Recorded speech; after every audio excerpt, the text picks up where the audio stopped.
nasib Anies Baswedan bakal calon presiden yang diusung oleh Partai Nasdem ini terlihat semakin suram. Ya, coba bayangkan saja, selain elektabilitasnya yang terus mengalami penurunan ya, kini banyak publik juga atau masyarakat yang mempertanyakan, apakah pada pemilu 2024 nanti Anies Baswedan sudah pasti bisa maju sebagai capres? Gak bahaya tak bisa tandingi pasangan lain, elektabilitas Anies makin nyungsep di Jatim dan Jateng, Nasdem dan Demokrat out, wassalam, jangan-jangan nanti Abbas ditinggal cuma sama PKS doang?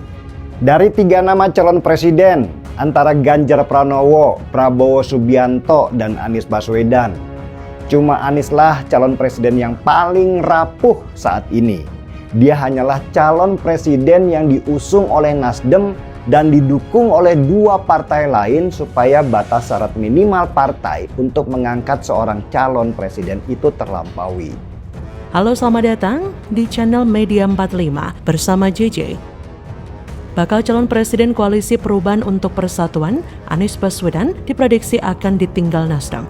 Hal itu diungkapkan pegiat media sosial Yusuf Dumdum melalui akun Twitternya. Ia pun menambahkan tautan berita dari Kompas yang berjudul Nasdem kalau di Jatim Jateng Anies tak bisa tandingi pasangan lain, ya wassalam.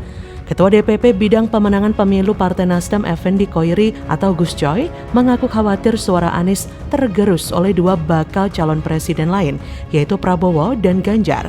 Sebab menurut dia, saat ini suara Anies belum signifikan di 2 provinsi yang semestinya menjadi penentu kemenangan dalam Pilpres. 2 provinsi itu adalah Jateng dan Jatim. Kata Gus Coy, kalau di 2 wilayah itu tidak bisa menandingi pasangan lain, ya wassalam. Gus Coy menyatakan itu saat ditanya mengenai hasil survei indikator politik terkini yang menyebutkan suara Anies di posisi 3 atau di bawah Prabowo Subianto dan Ganjar Pranowo. Menurut Gus Coy, bahwa suara Anies juga akan ditentukan figur cawapresnya. Oleh karena itu, ia berharap figur cawapres Anies nantinya dapat mendongkrak suara mantan gubernur Jakarta itu. Diberitakan sebelumnya hasil survei indikator politik Indonesia memperlihatkan baca pres Prabowo Subianto menang tipis dari Ganjar Pranowo. Direktur Eksekutif Indikator Politik Indonesia, Burhanuddin Muhtadi mengatakan, keunggulan Prabowo pihaknya temukan dari sejumlah simulasi dalam survei yang digelar 20-24 Juni 2023. Dalam simulasi 34 nama semi terbuka misalnya, Prabowo menempati urutan teratas dengan elektabilitas 31,6%, dibayangi Ganjar 31,4%. Sementara Prabowo dan Ganjar bersaing ketat. Bakal capres lainnya Anies Baswedan tertinggal cukup jauh, berada di urutan ketiga. Anies meraup 17,6% suara. Sementara di urutan keempat terdapat Gubernur Jabar Ridwan Kamil, kemudian Erick Thohir dan Mahfud MD. Hasil survei di atas juga memberikan kesimpulan yang sangat menarik. Anies yang dianggap sebagai capres 3 besar ternyata hanya sebagai pemeriah atau hiasan politik semata. Anies hanya menghuni papan tengah di 3 provinsi Jawa. Dengan hasil demikian, Anies tak akan menang Pilpres. Dia boleh jadi capres potensial tapi tak akan menang Pilpres. Kalau di Jawa saja sudah begini hasilnya, di provinsi lain di luar Jawa tak akan berubah jauh dan tak akan mengubah keadaan. Partai lain yang mau mengusung Anies tampaknya harus mikir-mikir dulu berkali-kali. Ini menunjukkan kalau rakyat masih banyak yang cerdas. Lagi pula, rekam jejak semasa jadi menteri dan saat menang Pilkada Jakarta 2017 sangat jelas dan sulit dihilangkan.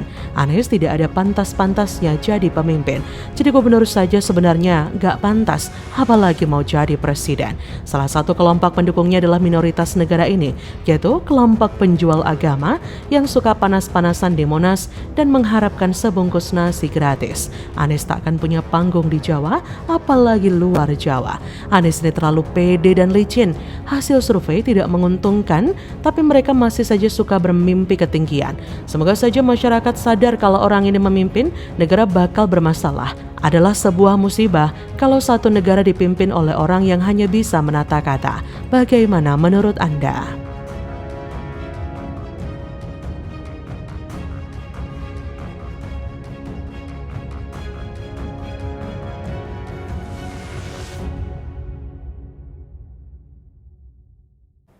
Sedangkan Anies Baswedan suaranya terus nyungsep karena pemilihnya masih bingung antara nyebrang ke Prabowo lagi atau diam saja tidak memilih. Partai pendukung Anies sekarang ada di tengah persimpangan.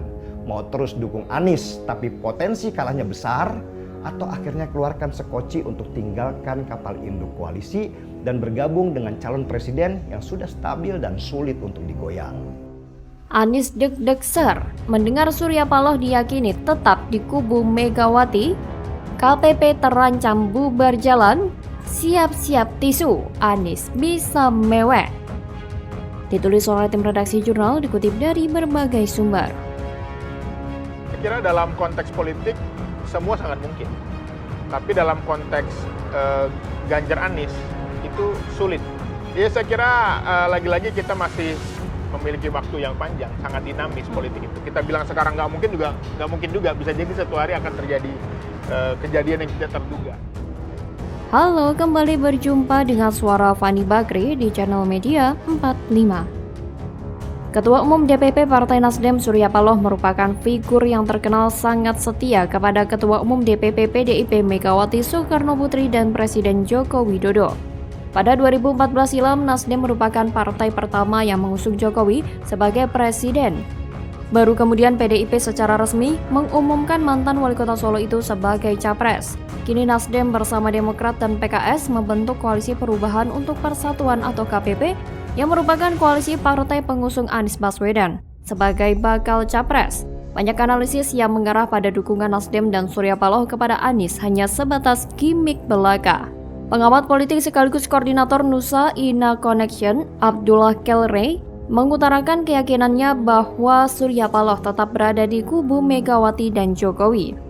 Karena hubungan ketiganya sudah dibangun sangat lama, jadi kalau sekarang Surya Paloh ada di kubu yang berseberangan dengan Megawati, itu menjadi bagian dari skenario besar dalam memenangkan PDIP yang sekarang ingin hat-trick baik di Pileg maupun Pilpres. Hal itu terlihat jelas saat Nasdem seakan mengulur waktu dalam penentuan pendamping Anies. Sementara kedua rekan koalisinya, Demokrat dan PKS tengah menggebu untuk koalisi segera mengumumkan cawapres Anies. Mantan Ketua Garda Nawacita itu menuturkan bahwa ending daripada pencapresan ini hanya ada dua pasangan calon lagi. Seperti dua pemilu sebelumnya, pasca koalisi itu bubar, sambung dia, besar kemungkinan PKS dan Demokrat merapat ke koalisi Prabowo, sedangkan Nasdem ke koalisi partai pendukung Ganjar Pranowo. Perilaku partai politik negara ini terasa unik karena lawan dan kawan dalam sebuah event kontestasi tidak bersifat permanen. Bahkan persaingan itu hanya dianggap seleksi untuk sementara waktu, selebihnya pihak yang menang merasa wajib melibatkan lawannya untuk membentuk pemerintah. Tinggallah barisan pendukung yang gagal move on, kecewa bahwa jagoannya begitu mudah menerima tawaran lawan. Demikian kita saksikan ketika Prabowo bergabung dengan pemerintahan Jokowi.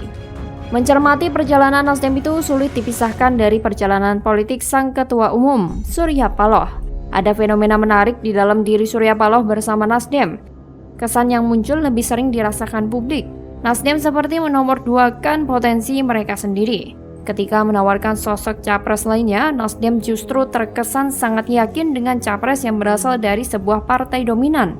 Barangkali hal ini disebabkan karena kebangsaan yang cukup tinggi dari kalangan elitnya, sehingga mereka lebih sering mengalami demi kepentingan yang lebih besar. Demikian mereka membuat argumentasi politik. Melihat hal ini tentu saja menjadi pertanda bahwa Surya Paloh dan Nasdem akan merapat ke PDIP.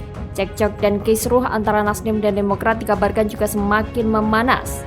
Dan karena hal inilah yang akhirnya memicu dugaan-dugaan dari para pengamat-pengamat politik tanah air bahwa koalisi perubahan untuk persatuan saat ini sedang di ujung kehancuran.